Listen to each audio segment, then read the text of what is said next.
नमस्कार दोस्तों, इंडिया में जहां पे सबसे सस्ता एमबीबीएस होता है वहां की काउंसलिंग के लिए एप्लीकेशन फॉर्म चालू हो गए हैं।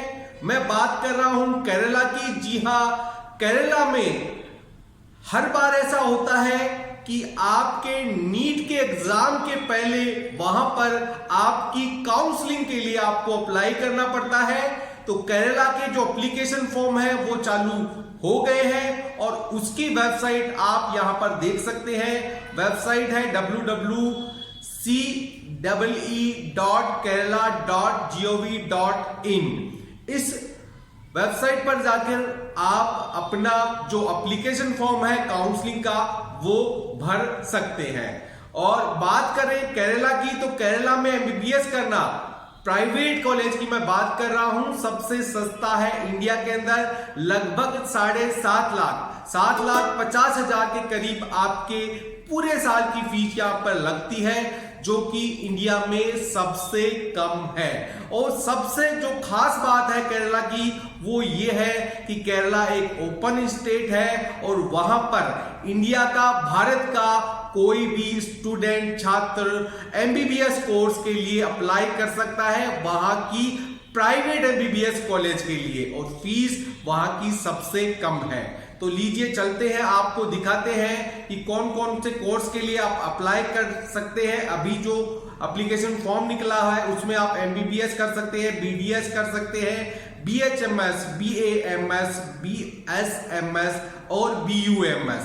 ये मेडिकल के कोर्सेज हैं जिनके लिए आप अप्लाई कर सकते हैं। उसके अलावा कुछ अदर जो कोर्सेज है वो भी है, जैसे बीएससी नर्सिंग वगैरह है, बीएससी ऑनर्स नर्सिंग है। उसके अलावा इंजीनियरिंग कोर्स के लिए भी अप्लाई कर सकते हैं, लेकिन उनको आपको एग्जाम देना पड़ेगा।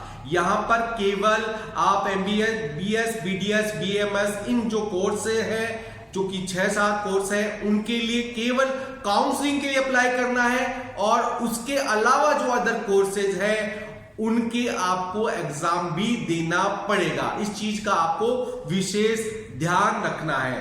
तो केरला में अप्लाई आप कर सकते हैं, अदर स्टेट के हैं। और उसमें जो सबसे महत्वपूर्ण बिंदु है, जो सबसे मेन पॉइंट है जिसके कारण अक्सर बच्चे रह जाते हैं, वो ये है कि आप जब भी अप्लाई करें तो उसमें जैसे यहां पे कई ऑप्शन आते हैं, जैसे नॉन केरला का अलग से ऑप्शन आता है जो बच्चे केरला स्टेट के लिए है। तो आप आउट ऑफ केरला के हैं तो आपको जो ऑप्शन चूज करना है वो करना है नॉन केरलाइट कैटेगरी सेकंड वाला ऑप्शन। ये वाला ऑप्शन आपको चॉइस करना है, उसके अलावा कोई अदर ऑप्शन नहीं लेना है। और अगर आपको इसमें डोमिसाइल सर्टिफिकेट वगैरह अपलोड करने के लिए बोलता है तो उसमें केवल आप अपने 10th या 12th की मार्कशीट डालें, उसके अलावा और कुछ ना डालें। उस रीजन के कारण भी आपका फॉर्म है जो कि रिजेक्ट हो सकता है। तो सबसे पहले देख लेते हैं किस किस डेट को आपका ये फॉर्म भरा जाएगा। तो फॉर्म भरने की जो स्टार्टिंग डेट है वो है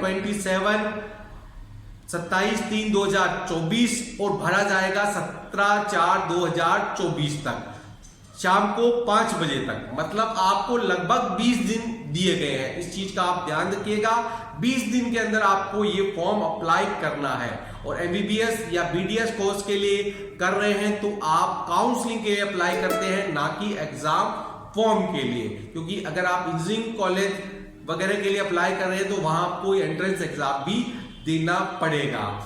अब बात कर लेते हैं फीस की। फीस कितनी लगने वाली है? तो पिछले साल 500 रुपए यहाँ की फीस थी, जो कि इस बार थोड़ी बढ़ा दी गई है। और अब की बार जो आपकी फीस लगने वाली है वो लगने वाली है मेडिकल कोर्सेज के लिए 625 रुपए।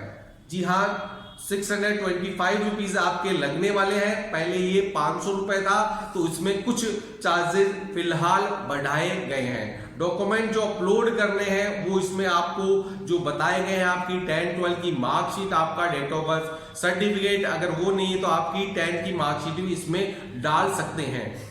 आप केरला के अलावा अदर स्टेट के हैं तो इस चीज का आप विशेष ध्यान रखिएगा कि आप डोमिसाइल सर्टिफिकेट में अपने स्टेट का डोमिसाइल मत डालिएगा, उसकी जगह आपकी 10th या 12th की मार्कशीट को अपलोड करिएगा।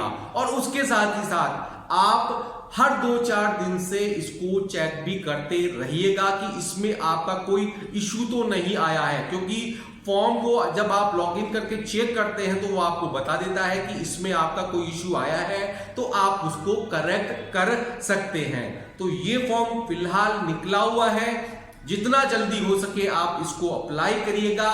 और जो इसकी पीडीएफ फाइल है वो मैं डिस्क्रिप्शन में डाल दूंगा, वहां पर जाकर आप इसको अपलोड करिएगा और डायरेक्ट लिंक पर जाके इस फॉर्म को अप्लाई कर दीजिएगा।